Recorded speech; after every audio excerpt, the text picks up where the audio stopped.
Alô, Thiago, amigos aí de Manaus, aqui é Maurício Martins, quem fala de São Paulo. O Thiago e eu, nós trabalhamos juntos em 2012, 2013, por aí um pouco antes da Copa aqui no Brasil, num projeto do Portal Terra, chamado De Olho em 2014.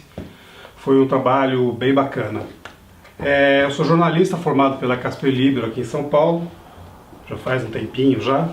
E já passei por algumas das maiores redações aqui de São Paulo, Folha de São Paulo, Grupo Abril, TV Record, América Online, ESPN Brasil, Agência Reuters, boa parte delas na área esportiva, mas também com notícias, política, economia, enfim, todo o cardápio do jornalismo.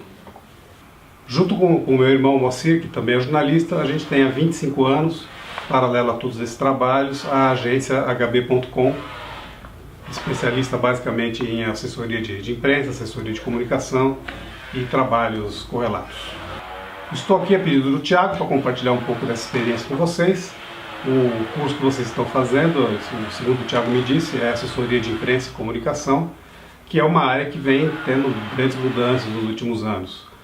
Até 10, 15 anos atrás, qualquer mensagem que você quisesse passar para o grande público tem que passar necessariamente por um processo industrial grande, pesado, caro, seja pela via publicitária, seja através da via editorial com assessoria de imprensa. Você tinha que passar necessariamente pelos meios tradicionais de comunicação, impressos, ou televisão, ou rádio, sempre necessariamente com uma grande indústria funcionando.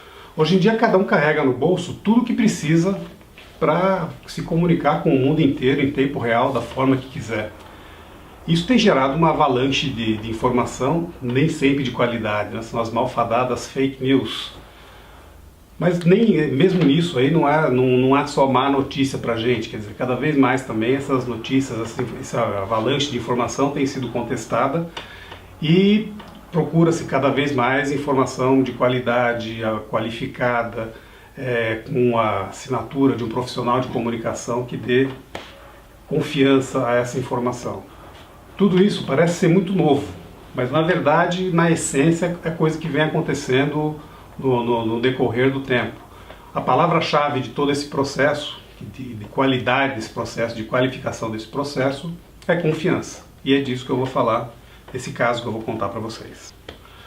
Lá para meados da década de 80 do século passado, o surf, aquele das ondinhas, ele passava por uma situação estranha, uma situação difícil de lidar.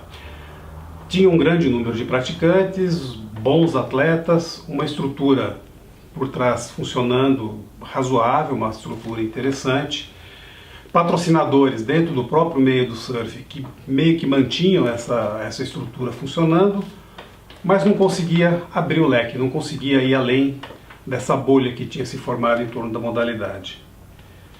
Por caminhos que seria longo dizer aqui, a gente começou, meu irmão e eu, a gente começou a ser sondado para fazer esse trabalho de assessoria junto ao surf e alguns outros esportes radicais, e a gente viu logo de cara o grande desafio que a gente tinha a vencer.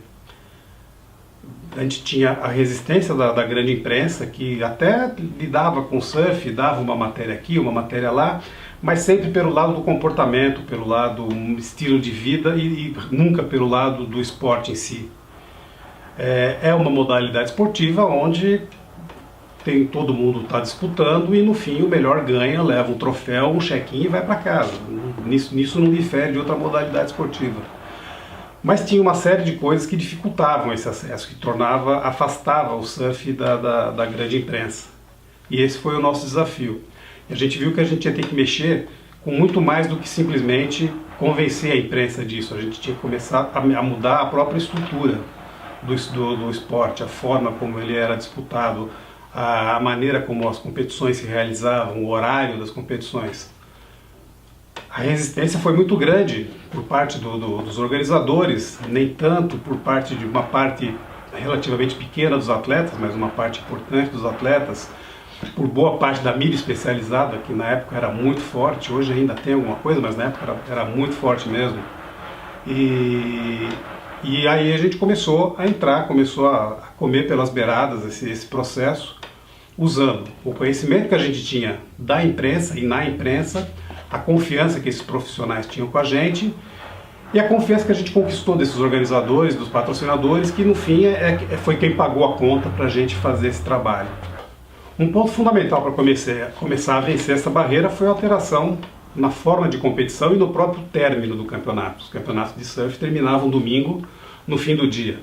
Você imagina uma redação de uma Folha de São Paulo, de um Globo, da Crítica de Manaus, recebendo, na época, um telex com o resultado de um campeonato de surf em Ubatuba, no domingo, às 7 horas da noite. Com a rodada de futebol pegando fogo e terminando, e o jogo acabando aqui, o jogo acabando ali. Esse telex tinha um destino certíssimo, o lixo do editor. E foi aí que acreditaram na gente e começaram a terminar os campeonatos, que a gente precisava ter o vencedor definido, com um método de disputa claro, o vencedor premiado, entrevistado, release pronto, entregue nas redações antes de começar a rodada de futebol, para que esse release pudesse ter um aproveitamento na edição do dia seguinte. Do telejornal também, nas rádios, a mesma coisa. Os organizadores bancaram essa mudança. Os atletas, muitos acharam estranho, não gostaram, mas entenderam a importância do trabalho, porque, bem ou mal, antes eles podiam esperar 2, 3, 4 horas no domingo para entrar o melhor swell, com a melhor onda, para terminar o campeonato do jeito que eles mais gostavam. Alguns aceitaram essa mudança, outros torceram um pouco o nariz. A imprensa especializada também chiou bastante logo de saída, porque eles tinham aquele domingo inteiro acompanhando o campeonato de surf e esse programão de domingo deles acabou diminuindo em 3, 4, 5 horas. Mas no fim todo mundo, quando o resultado começou a vir, o pessoal foi entendendo. A gente tinha na época a certeza de ter um bom produto para ser trabalhado, deram esse produto para a gente divulgar e as redações compraram a briga e depois de um tempo de trabalho, começou a ser constante na grande imprensa as notícias de surf, mas não pelo lado exótico, não pelo lado diferentão, e sim pelo lado mesmo de uma modalidade esportiva que hoje é uma modalidade olímpica. Depois de anos e anos de trabalho, hoje é uma modalidade olímpica, é um esporte reconhecido como tal. Naquele período, com a nossa agência, a gente chegou a fazer o Campeonato Paulista de Surf, o Carioca de Surf, todas as etapas do Campeonato Brasileiro, as etapas do Mundial aqui, a gente fazia assessoria para a Associação Brasileira de Surf, para a Associação Internacional de Surf, que na época considerou o nosso trabalho o melhor do mundo. Realmente foi um trabalho marcante e o resultado disso vem, acredito eu, até hoje, quando eu vejo nomes como Gabriel Medina, como Mineirinho ganhando os títulos mundiais, eu vejo ali o fruto de uma semente que a gente começou a plantar há 20 e tantos anos atrás. E eu acredito que isso continua tendo reflexo, vai ter reflexo para frente. Você tem aí um Felipe Toledo que está na mira para ganhar algum título mundial a qualquer momento, que é filho do Ricardinho Toledo, que foi um atleta com quem a gente trabalhou lá atrás. Quer dizer, o ciclo continua rolando e eu acho que os frutos são bastante positivos. E eu insisto que a palavra-chave de todo esse movimento é a confiança. Tá? Eu acho que isso é um tema que vocês podem discutir aí, legal, eu acho que vale a pena aprofundar nisso.